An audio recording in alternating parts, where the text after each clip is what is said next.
Hi everyone. So we're talking about Jack and Lydia and like the differences they might have that might and I do agree there is differences that might made one have an easier life than the other basically. Um so let's start with Jack. I feel as if Jack would definitely have like an easier life compared to Lydia.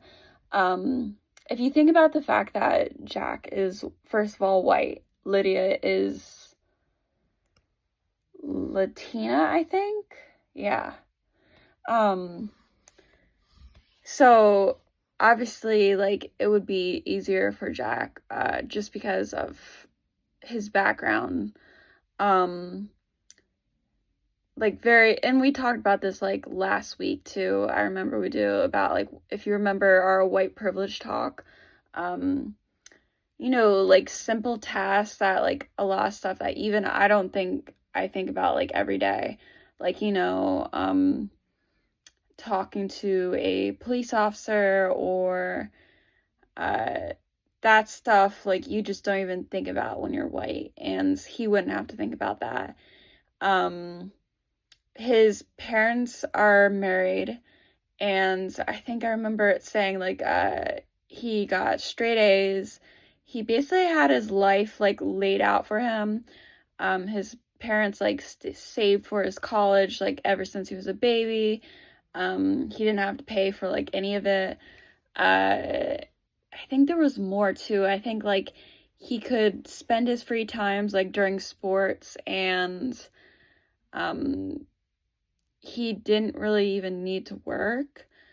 While on the other hand, Lydia was like pretty much opposite of this.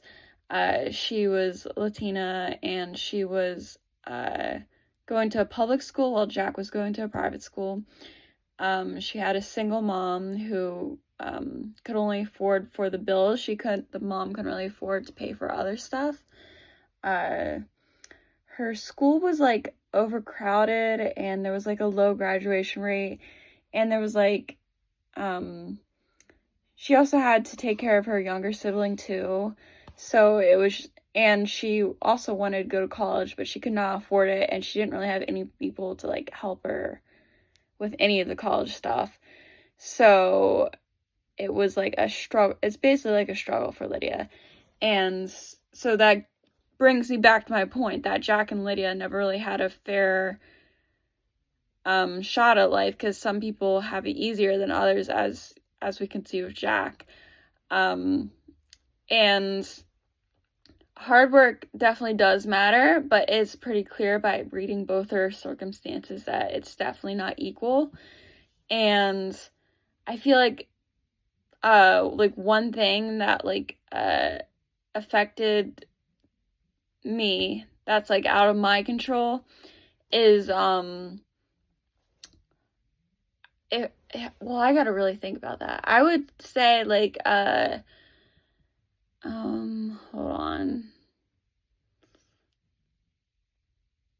I feel as if the fact that I live in a small town right now, so that makes it kind of hard to like if you need help with something like extremely specific, like those really niche things that you need help with, the closest one is like kind of far away, like maybe at least an hour if you're lucky. If it's really, really specific, it might be more like 2 or 3 hours away. You know what I mean? And a lot of people don't want to waste that gas money for that. And honestly, I don't. But yeah, like living in a small town definitely has its disadvantage, rather than if I was somebody who like grew up in like a city, like especially the major cities too, like New York City. Like New York City literally has every single little really, really specific thing you can think of that like you're thinking about. Like they have it. But I grew up in Elizabethtown, so it's very limited for sure. I mean, I do admit it does still have a lot of things that some other small towns do not have. It still doesn't have like everything. You know what I mean?